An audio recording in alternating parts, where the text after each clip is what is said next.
আমাদের এই সরকার চাই না, এই সরকার সুবিধা না, মনে হয় না দেশ চালাইতে পারবে। আমরা এই কারণে চাই না, উনি নাকি ফ্যামিলি কার্ড দিছে, আমরা তো পাই নাই। আমরা তো গরিব মানুষ, আমরা সিএনজি চালায় খাই, আমরা কি কার্ড পাইছি? নামগো টাকা দিছে, আবার কৃষক কার্ড দিছে। উনি কয়জন দিছে কৃষক কার্ড? উনি এই মুহূর্তে কেন এগুলা দিল? সময় তো আছে, পরে দিতে পারতো। এখন তো দেশের অবস্থা খুবই খারাপ, অর্থনৈতিক আর্থিকভাবে মানুষ এই দেশে অনেক সমস্যায় আসছিল। এখন আপনি এটা গুছাবেন, গুছাইয়া অর্থনৈতিকভাবে দাঁড় করাবেন, তারপরে আপনার মনের আশা, বিভিন্ন আশা পূরণ করবেন, মানুষের দিবেন, তাকে দিবেন, তাকে দিবেন। এখন তো আপনার দেশটাকে গঠন করতে হবে। গার্মেন্টস তেল পাচ্ছে না, গার্মেন্টস চলে না, গার্মেন্টস বন্ধ হয়ে যাচ্ছে। তো গার্মেন্টস বন্ধ হয়ে গেলে গার্মেন্টসের সাহেবরা যে চলাফেরা করতো সিএনজি দিয়ে, তারা তো এখন চলে না। আমরা কোত্থেকে যাত্রী পাবো? দেখেছেন সাধারণ মানুষ কেমনে ক্ষোভ প্রকাশ করিচ্ছে, কেন সাধারণ মানুষের ক্ষোভ বাড়িচ্ছে। বিএনপি তো 3 মাস পার করিছে সরকারে, তো এই ক্ষোভের সাথে বিএনপির প্রথম 3 মাসের শাসনের কোনো সম্পর্ক আছে কি? কেন এই কথা কইতেছি, কারণ এই 3 মাসে বেড়াছেড়া করে ফেলিছে বিএনপি, আরো বেড়াছেড়া হবি সামনে। আমির খসরু ওই যে ইন্ডিয়ান মালডা অমিত শাহের সামনে কুজা হয়ে দাঁড়ায় থাকে না, পেন নাম করে, ওইটাই উই কইছে ইকোনমি ঘুইরা দাঁড়াইতে 2 বছর সময় লাগবে। আর অর্থনৈতিকভাবে একটা ভীষণ আমরা ঋণাত্মক অবস্থায় আছি। এখান থেকে আমরা এখান থেকে বের হতে হবে, তারপরে অর্থনীতি সামনের দিকে যাবে। আপনারা নিশ্চয়ই লক্ষ্য করেছেন, আমি বলছি 2 বছর সময় লাগবে অর্থনীতি ঘুরে দাঁড়ানোর জন্য। দেখেছেন 2025-এর জুন মাসে এই ইন্ডিয়ান মালটাই কইছিল এখান থেকে ঘুরে দাঁড়াইতে একটা নির্বাচিত সরকার হইতে হবে, কারণ দেশে নাকি মাজুল অবস্থা, রিজার্ভ নাই, ফরেন কারেন্সি নাই, এই নাই ওই নাই। ইন্ডিয়ান মালটা কইছিল বিএনপি ক্ষমতায় গেলে 18 মাসে কয়েক কোটি চাকরি সৃষ্টি করবে। ওরে জিগাইন তো, কথাটা কইছিল নভেম্বর 2025-এ, মানে নির্বাচনের 3 মাস আগে। তো সে আগেই জানতো তো দেশের ইকোনমি অবস্থা মাজুল, ওই তো নিজেই কইছে। তখন কইছিল যে কয়েক কোটি চাকরির বাস্তবায়ন পরিকল্পনা নাকি হয়ে গেছে। তাহলে এখন ইকোনমি ঘুরে দাঁড়ানোর কথা আসতেছে কেন? নির্বাচন হইলে তো সব ঠিক হয়ে যাওয়ার কথা, ঠিক কিনা? কয়েক কোটি চাকরির ব্যবস্থা করতে হবে। ইকোনমি কি অবস্থা আছে ওইটা আমাদের দেখার বিষয় না। বিএনপির লোকেরা আওয়াজ দিতেছে ইকোনমির অবস্থা খারাপ। খারাপ তো ইলেকশনের আগেই জানতা, এখন ঠিক করে পারো কেন? বাংলার লুথার কিং এর অর্থ পরিকল্পনা উপদেষ্টা রাশেদ আল তিতুমি সাহেব একটা কথা বারবার কইতেছেন, বিদেশি সাংবাদিকদের কইতেছেন, দেশি মিডিয়ায় কইতেছেন। কথাটা হইলে আমরা একটা ভঙ্গুর অর্থনীতি পাইছি। হ্যাঁ, ইংরেজি যেহেতু কইছে তাহলে ঠিকই কইছে। বাংলায় হইতেছে আগের সরকার রেখে গেছে একটা ভঙ্গুর অর্থনীতি, দুর্বল প্রতিষ্ঠান, এবং তার ফলে স্থবির হয়ে পড়া বিনিয়োগ পরিবেশ। আগের সরকার তো প্রফেসর ইউনূসের সরকার। আচ্ছা, আমরা দেখবো নি প্রফেসর ইউনূসের সরকার কেমন ভঙ্গুর অর্থনীতি রেখে গেছিল। তো এই কথাগুলো কেন কইলো তারেক রহমানের মন্ত্রী উপদেষ্টারা? কেন কইতেছে অর্থনীতির কথা, এটা খারাপ অবস্থা, খারাপ, বারবার করে পেঁচাল সারিন্দা বাজাচ্ছে কেন? বিএনপি 3 মাসে কেমন বেড়াছাড়া করে ফেলছে ইকোনমির অবস্থা। আসেন আল্লাহর নামে শুরু করি, ইকোনমির অবস্থা আগের সরকারগুলোর আমলে কেমন ছিল। আমি হাসিনার সরকারের আমলের কথা বিবেচনা নিতেছি, তাহলে বোঝা যাবে বিএনপি কেমন করিচ্ছে। হাসিনার আমলে IMF $4.7 বিলিয়ন লোন প্যাকেজ অনুমোদন করেছিল। IMF কিন্তু তখন বলে নাই অর্থনীতি ভঙ্গুর, বলছিল সংস্কারের যোগ্য, সেজন্যই লোন দিছে। হাসিনা 3 কিস্তি পাইছিল ওই লোনের। হাসিনা পলাইছে, ইউনূস বসছে। 11 মাস পরে IMF কি করলো? 2 কিস্তি একসাথে ছাড়লো এবং প্যাকেজ বাড়ায় 4.7 থেকে 5.5 বিলিয়ন করলো। IMF এর ভাষায় তখন IMF কইছিল বাংলাদেশের কর্মসূচির বাস্তবায়ন সামগ্রিকভাবে সন্তোষজনক হয়েছে। কঠিন রাজনৈতিক এবং অর্থনৈতিক প্রেক্ষাপট সত্ত্বেও অর্থনীতি ভঙ্গুর হইলে IMF 2 কিস্তি একসাথে দেয় না, উল্টা প্যাকেজ কেটে দেয়। তারপরে বিএনপি 17 ফেব্রুয়ারি ক্ষমতা নিল 2026-এ। 3 মাসের মধ্যে কি হইল? IMF $1.3 বিলিয়ন কিস্তি আটকে দিল। কেন? হাসিনার আমলে আটকায় নাই, ইউনূসের আমলে আটকায় নাই, বিএনপির আমলে আটকাইলো কেন? কারণ ইকোনমির অবস্থা জয় বাংলা হয়েছে। আমির খসরু কইছে না, এখনো সিদ্ধান্ত নেয় নাই IMF, আমাদের লোনের টাকা দিবে না বলে নাই, জুলাই মূল্যায়ন হবে নাকি। হুই ভাবিছে দিবি লোন, না দিবি না। IMF লোন দিবি না, IMF এর দরজা বন্ধ, দরজা বন্ধের শব্দ দেন এডিটর সাহেব। IMF বন্ধ করে নাই দরজা, বিএনপি নিজেই বন্ধ করেছে, নিজে মারিছে। কেমনে পরে দেখুন। তার আগে একটা ইকোনমিক্সের জন্য গুরুত্বপূর্ণ র্যাঙ্কিং দেখি অর্থনীতির জন্য। এইখানে 3 মাসের তারেক রহমানের শাসনকালের ইকোনমির অবস্থা কি হয়েছে, বিদেশিরা কিভাবে দেখিচ্ছে, পশ্চিমা শক্তি কিভাবে দেখিচ্ছে, সেটা বোঝা যাবে। এই র্যাঙ্কিং বোঝার আগে কয়েকটা জিনিস জানা নেওয়া দরকার, তাইলে বুঝতে সুবিধা হবে। ব্যাংকে আপনি ধরেন লোন চাইলেন, ব্যাংক সাথে দিয়ে দিবে না। ব্যাংক আপনাকে লোন দিবে নাকি দিবে না এটা নির্ভর করে আপনার ক্রেডিট রেটিং এর উপরে, মানে আপনি লোনটা শোধ দিতে পারবেন কিনা, এটাই হইতেছে আপনার ক্রেডিট রেটিং। বুঝে চাও, ও দেখবে যে আপনি চাকরি আছে কিনা, ব্যবসা আছে কিনা, নিয়মিত আয় কত, সম্পদ কত আছে, অন্যরা আপনাকে লোন দেয় কিনা, লোন দিলে শোধ দেন কিনা আপনি, ইত্যাদি ইত্যাদি। তেমনি একটা দেশের জন্য ক্রেডিট রেটিং থাকে। দেশকেও ঋণ নিতে হয়, সব দেশকে নিতে হয়, সবচেয়ে ধনী দেশকেও নিতে হয় ঋণ, আমেরিকা জাপান ওদেরকেও নিতে হয়। পৃথিবীতে 3টা বড় ক্রেডিট রেটিং প্রতিষ্ঠান আছে যারা দেশের ক্রেডিট রেটিং দেয়, ফিচ, মুডিস, S&P। কোন দেশ থেকে ঋণ ফেরত পাওয়ার সম্ভাবনা কতটুকু, এটাই মূলত তারা পরিমাপ করে আর কি। তো এই রেটিং দেখে একটা গুরুত্বপূর্ণ সিদ্ধান্ত হয় বিশ্বজুড়ে, সবাই সিদ্ধান্ত নেয় এই রেটিং দেখে সিদ্ধান্ত নেয়। 1 নম্বর সিদ্ধান্ত কে নেয়?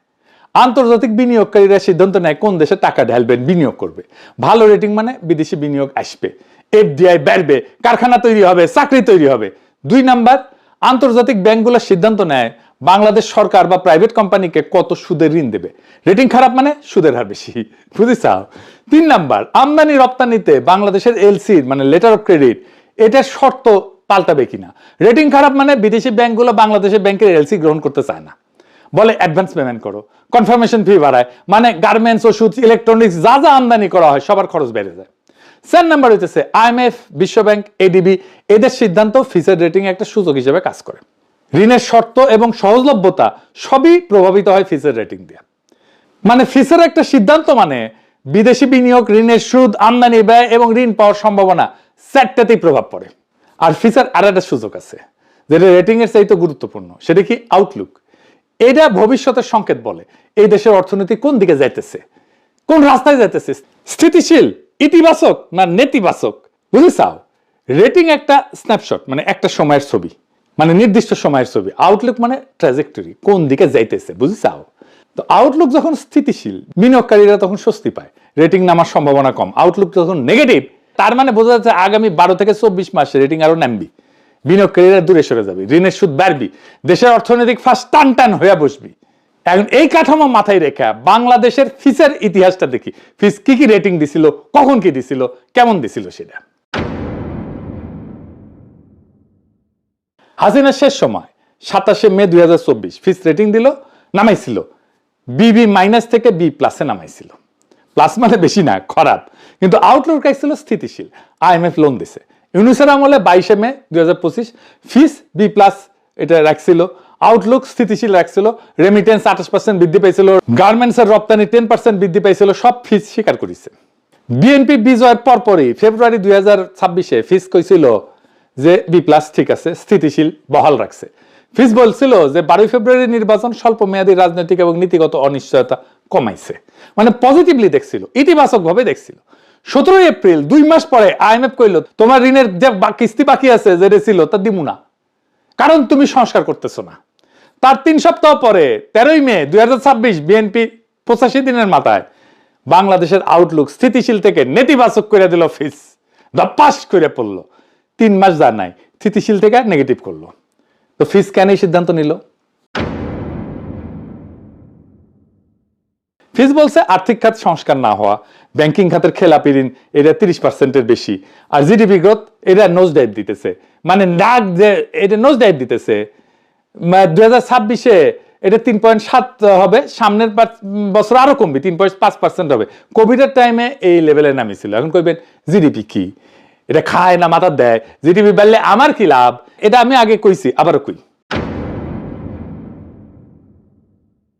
দেশের ভিতরে 1 বছরে যত পণ্য আর সেবা তৈরি হয় সব মিলায় যোগফল হইতেছে জিডিপি। চা দোকানের চা থেকে শুরু করে গার্মেন্টসের সার, ডাক্তারের ফি, রিক্সা চালকের ভাড়া, সব। আর গ্রোথ মানে কি? গত বছরের চেয়ে এই বছর কত শতাংশ বেশি তৈরি হইল। 5% গ্রোথ মানে গত বছর যা হয়েছিল এই বছর তার চেয়ে 5% বেশি, 5% বেশি। গত বছর 100 হইলে এবছর 105, বুঝেছাও। ধরেন একটা গ্রামে গত বছর 100 টাকার পণ্য তৈরি হইলো, এই বছর তৈরি হলো 106 টাকার, তাহলে গ্রোথ হইল 6%। তো সাধারণ মানুষের জীবনে এর কি প্রভাব? গ্রোথ ভালো হইলে 6 থেকে 7% হইলে এটা ভালো গ্রোথ বলা হয় দেশের ক্ষেত্রে। কারখানা বাড়ে, চাকরি বাড়ে, ব্যবসায়ীর হাতে টাকা আসে, কর্মচারীর বেতন বাড়ে, সরকারের ট্যাক্স বাড়ে, রাস্তাঘাট, হাসপাতাল, স্কুলে খরচ বাড়ানোর সুযোগ হয়, দোকানে বেচা কেনা বাড়ে, ছোট ব্যবসায়ী লাভ পায়। গ্রোথ কম হইলে এটা 3 থেকে 4% হচ্ছে কম গ্রোথ। নতুন চাকরি কম তৈরি হবে, বেতন বাড়বে না, জিনিসপত্রের দাম বাড়বে, কিন্তু তরুণরা বিদেশে যাইতে চাইবে, ব্যবসায় বিনিয়োগ করতে চাইবে না। তাইলে আগের বছরগুলোর জিডিপি হিসাব দেখাই, তাহলে ভালো বুঝতে পারবেন যে আমাদের জিডিপি কোন দিকে যাইতেছে। এইটা সাহেব একটা গ্রাফ ক্রিয়েট করে দেখান। 2010 5.6%, 2011 6.5%, 2012 6.5%, 2013 6%, 2014 6.1%, 2015 6.6%, 2016 7.1%, 2017 6.6%, 2018 7.3%, 2019 7.9%, 2020 3.4%, 2021 6.9%, 2022 7.1%, 2023 5.8%, 2024 4.2%। এটা হইতেছে প্রফেসর ইউনূসের আমলে, বুঝেছেন?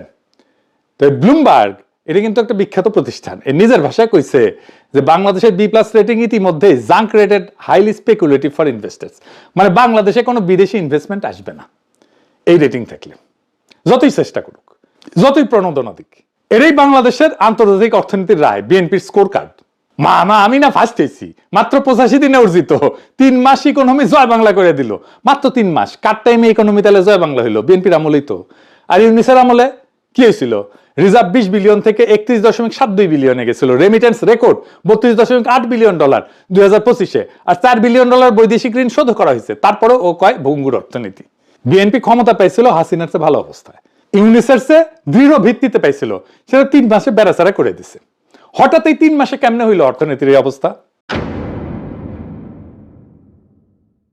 এটা হঠাৎ করে হয়েছে, কিন্তু কেন হঠাৎ হয়েছে এটা মনে হয় বিএনপিও বুঝতে পারে না, বা বুঝলেও চেপে যাইতেছে। আমি ধরাই দিতেছি, একেবারে খাপে খাপ মমতাজের ভাব মিলে যাবে। আপনারাও বুঝতে পারবেন কেমনে ডটগুলো মিলায় দেখতে হয়। মূল কারণটা IMF এর লোন না পাওয়া, আর IMF এর লোন পাওয়ার বিষয়টা যুক্ত সংসদে পাশ হওয়া একটা আইনের সাথে। আর সংসদে পাশ হয় আইনটা বিদ্যুতের ক্যাপাসিটি চার্জের সাথে যুক্ত। মাথা ঘুরতেছে, কই থেকে কই গেলাম। আপনাদের মনে আছে আমি আগের এপিসোডে কইছিলাম ইউনূস সরকারের অধ্যাদেশ করে কুইক রেন্টাল অধ্যাদেশ বাতিল করে 28 নভেম্বর 2024।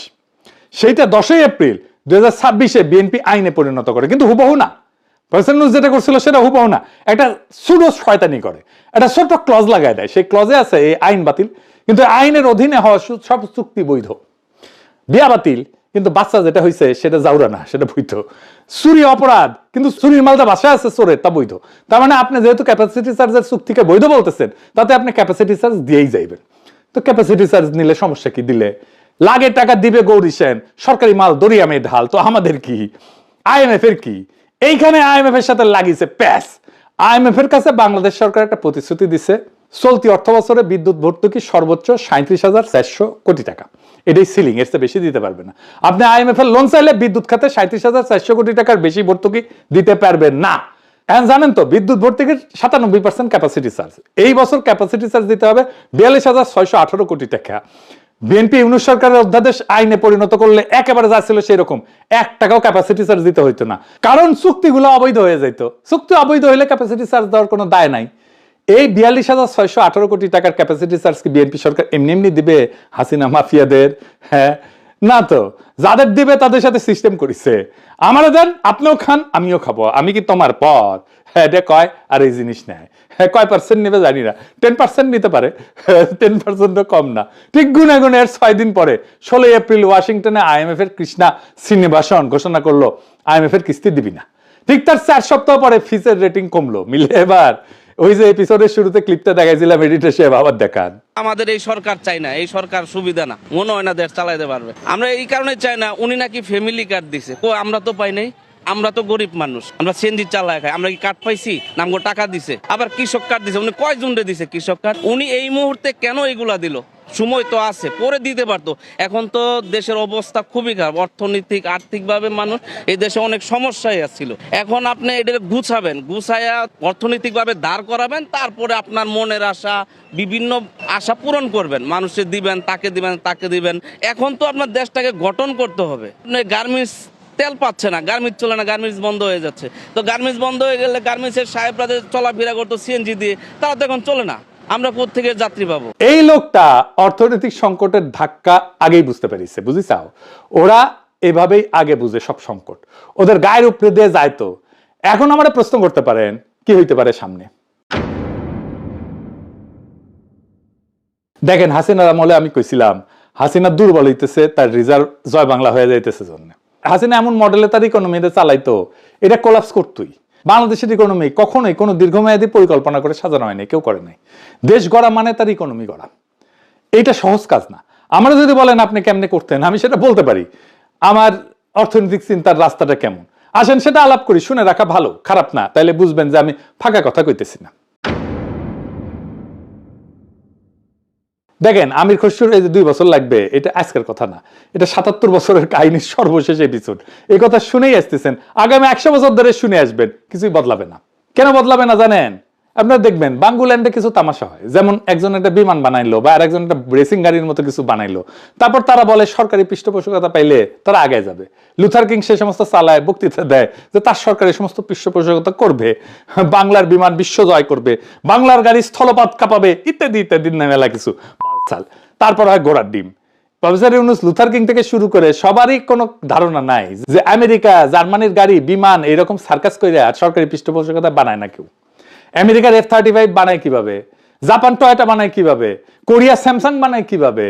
উত্তর সিম্পল, ওই দেশগুলো সরকার এগুলো বানায় না, পৃষ্ঠপোষকতা দেয় না, বানায় তাদের প্রাইভেট কর্পোরেশন।